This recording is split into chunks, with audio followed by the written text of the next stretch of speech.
CGI bench काफ़ी convince थे इस बात से कि पेपर लीक तो हुआ है, बिकॉज इतनी सारी नॉइस है, इतने सारा एफआईआर में चीज़ें हैं कि 24 लाख बच्चों की ज़िंदगी का सवाल है और इतने सारे बच्चों का एक साथ रीनीट कराना लॉजिस्टिकली पॉसिबल नहीं है, प्रैक्टिकली पॉसिबल नहीं है। तो हम डिटरमाइन करना चाहते हैं कि किस एक्सटेंट तक बेनिफिशरीज हैं, कितने एक्सटेंट पे बेनिफिशरीज हैं, ये वर्ड उन्होंने यूज़ किया। आज मैं इतना खुश था सीजीआई साहब को देख के, आई फेल्ट कि हाँ जस्टिस है, बहुत अच्छा लगा। सुप्रीम कोर्ट की सीजीआई बेंच और सीजीआई सर भी बहुत ज़्यादा सीरियसली इस मैटर को ले रहे हैं, बिकॉज उन्होंने ये भी बोला कि ये बोलने की ज़रूरत भी नहीं है कि सबसे Prestige one of the most prestigious exam है भारत का।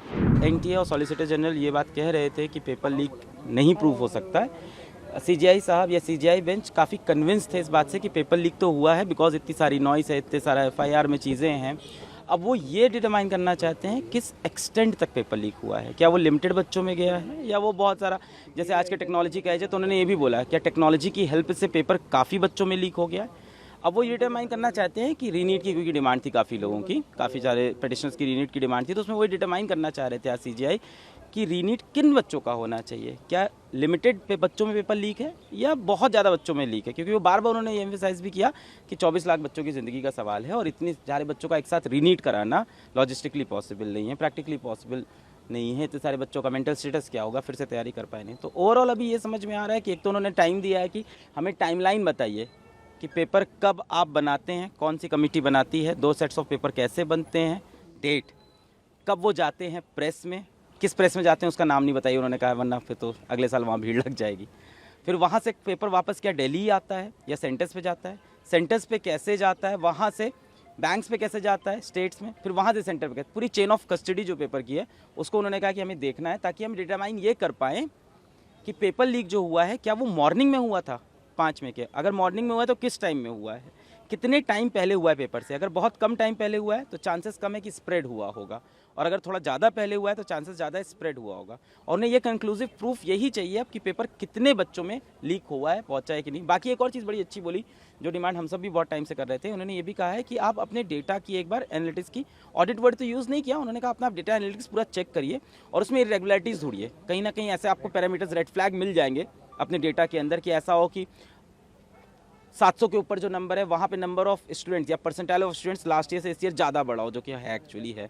इस तरह की चीज़ उन्होंने कहा कि आप डिटरमाइन करके देखिए कि आपके डेटा के अंदर क्या क्या रेड फ्लैग्स दिख रहे हैं जो हर साल नहीं होते थे। और ये भी कहा कि हो सके तो ये गवर्नमेंट, मतलब आप खुद ना करके किसी और एजेंसी से कराएं, एनटीए खुद ना करे, कोई और एजेंसी करे, इस डेटा को ऑडिट करे, वहाँ से रेगुलरिटीज़ मिले। तो अभी तो इन्होंने ये बोला है वेडनेसडे तक का टाइम दिया है कि ये सारी चीज़ें सबमिट करें, फिर थर्सडे को उस पर सुनवाई करेंगे। ओवरऑल ऐसा लगा कि सीजीआई साहब ने काफ़ी बच्चों की बात सुनी। सुप्रीम कोर्ट ने ये भी कहा, चीफ जस्टिस की अगर बात की जाए, कि उन्होंने कहा कि 24 लाख छात्रों के भविष्य का सवाल है, हमें हर चीज़ जो है वो तह तक जाकर देखना होगा।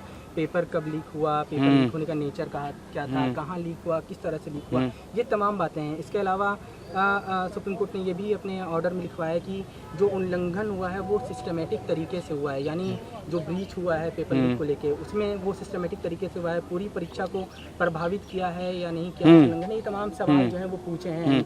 इसका कारण ये रहा क्योंकि 2015-16 का जो मैटर है, जहाँ पे री टेस्ट हुआ है AIPMT में, वहाँ पे ये लिखा गया था माननीय कोर्ट के जजमेंट में कि सिस्टमैटिक फेलियर था। तो सिस्टमैटिक फेलियर के अंदर जब होता है तो उसके अंदर रीटेस्ट आपको कराना पड़ सकता है। तो ये डिटरमाइन करना चाहते हैं कि सिस्टमैटिक फेलियर है या कुछ लोगों की मैल प्रैक्टिसेस के अंदर इन्वॉल्व है। जैसे बिहार पुलिस की जब आप FIR की कॉपी पढ़ेंगे डिटेल में, मैंने कई बार पढ़ी, उसके अंदर लिखा हुआ है कि कुछ NTA के ऑफिशियल भी इन्वॉल्व थे, विच मीन सिस्टमैटिक फेलियर। इसीलिए शायद वो पूरी कस्टडी ऑफ पेपर जानना चाहते हैं, कहाँ से कहाँ गया, कि इसके अंदर सिस्टमैटिक फेलियर है कि नहीं है। इसके सिवा गोधरा वाले मुद्दे पर भी काफ़ी देर चर्चा हुई है। सभी मुद्दों को 2 घंटे तक डिटेल में सुना गया है, इतने समय में इतना ही सुन सकते थे। तो डिटेल में गोधरा वाला मुद्दा भी सुना गया है, बिहार का मुद्दा भी सुना गया है, इवन ग्रेस नंबर का मुद्दा भी डिटेल में सुना गया है। एक सेंटर से 6 बच्चे कैसे 720 में 720 ला सकते हैं, ये भी सुना गया है। तो हाँ, अब 24 लाख बच्चों की ज़िंदगी यहाँ पे दांव पे लगी, इसलिए सीजीआई ने कहा है कि एक बार में हम ये नहीं बोल सकते कि जाओ रीनीट कर लो। उन्होंने कहा ये कहना भी सही नहीं होगा, इतने सारे बच्चों का स्टेटस है। तो हम डिटरमाइन करना चाहते हैं कि किस एक्सटेंट तक बेनिफिशरीज हैं, कितने एक्सटेंट पे बेनिफिशरीज हैं, ये वर्ड उन्होंने यूज़ किया कि कितने बेनिफिशरीज थे ओवरऑल इस मेल प्रैक्टिसेस से, कितने लोग को फ़ायदा हुआ है। अगर ये 1, 2, 4, 5 है तो उसके लिए हम पूरी बच्चों को इफेक्ट नहीं कर सकते। पर अगर ये नंबर लंबा है, जैसे आपने बोला किस मोड में पेपर लीक, इसके बारे में भी काफ़ी देर बात हुई, क्योंकि 2 घंटा बात हुई तो कुछ चीज़ें दिमाग में चल रही है। आप तो जजमेंट लिए, मैं तो 2 घंटा पूरा सुन रहा था, बैठा था। एक बड़ा अच्छा चीज़ उन्होंने ये भी बोला कि जो आप पेपर डिस्ट्रीब्यूट करते हो, जो chain of custody of paper है, जब आप प्रिंट पे जाता है, वापस दिल्ली आता है कि नहीं ये बताया नहीं उन्होंने सॉलिसिटर जनरल ने कहा कि हम पूरा पूछ के सब चीज़ लाएंगे। उसके बाद पेपर क्या डिजिटली इलेक्ट्रॉनिक मीडियम से तो ट्रैवल नहीं करता है कहीं पे भी, क्या सारी जगह पेपर हार्ड कॉपी में ट्रैवल करता है? अगर इलेक्ट्रॉनिक ट्रैवल करता है तो उन्होंने कहा कि हमारे पास इतनी अच्छी एजेंसीज़ हैं, हमारे पास इतने साइबर एजेंसी, इतनी स्ट्रॉन्ग साइबर एजेंसीज, टेक्नोलॉजिकली हम इतने स्ट्रॉन्ग है, तो वहाँ से हम ये पता लगाएं कि जिस टाइम पेपर डिस्ट्रीब्यूट हो रहा था वहाँ तो कोई चांस नहीं। एक और बड़ी चीज़ अच्छी सीजीआई साहब ने ये भी पकड़ी, और मतलब जैसे I was today so happy, आज मैं इतना खुश था सीजीआई साहब को देख के, आई फेल्ट कि हाँ जस्टिस है, बहुत अच्छा लगा।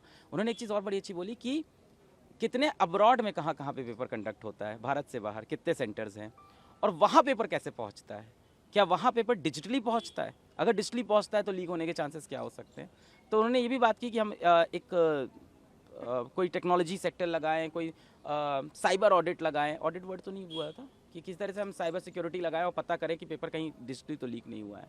फिलहाल काउंसलिंग की अगर बात की जाए तो जिस तरह से पहले ही सुप्रीम कोर्ट की काउंसलिंग से पहले ही रोक लगी थी, वो रोक जारी रहेगी? प्रैक्टिकली तो 11 जुलाई को सुनवाई प्रैक्टिकली तो ऐसा ही लगता है कैसे मुझे भी। देखते हैं आप, और क्या उम्मीद करते हैं जिस तरह से आज हियरिंग हुई, आपको लगता है कि रीनीट का ऑर्डर? देखिए, आज की हियरिंग से ये समझ में आया कि माननीय सुप्रीम कोर्ट की सीजीआई बेंच और सीजीआई सर भी बहुत ज़्यादा सीरियसली इस मैटर को ले रहे हैं, बिकॉज उन्होंने ये भी बोला कि ये बोलने की ज़रूरत भी नहीं है कि सबसे one of the most prestigious exam है भारत का, नीट का एग्ज़ाम, और इसके अंदर किसी भी तरह की इरेगुलरिटी हो रही है तो दिक्कत है।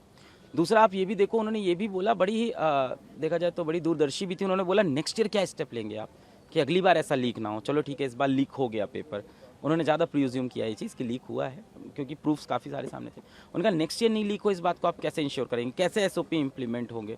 तो ओवरऑल इस सबसे होपफुल तो है कि जो डिसीजन आएगा बच्चों के फेवर में होगा और वो जस्टिस होगी। पर हाँ, ऐसे में यही है कि वैसे फैसलों में फैसले आ सकते हैं, न्याय आना बहुत मुश्किल है। रीनीट होता है तो भी बहुत बड़ी दिक्कत है बहुत से बच्चों के लिए जिन्होंने अच्छा परफॉर्म किया, नहीं होता है तो पता नहीं, तो भी दिक्कत है शायद, अगर पूरा प्रोसेस ब्रीच्ड है तो इस बारे में कहना भी डिफिकल्ट है। डिसिप्लिनरी कमेटी फॉर्म करने की भी बात की है ताकि यस बात की उस बारे में कि एक कमेटी बनाई जाए। उन्होंने ये भी सजेशन दिया क्या उसके अंदर किसी सुप्रीम कोर्ट के ही जज को हम अपॉइंट कर दें, इस बारे में भी बात की। हाँ, इसके बारे में बात की है कि ऐसी कोई कमेटी बना जाए, बट अभी तो सीबीआई से ही मांगी है इंस्टेंट रिपोर्ट और सारे डेटा मांगे हैं।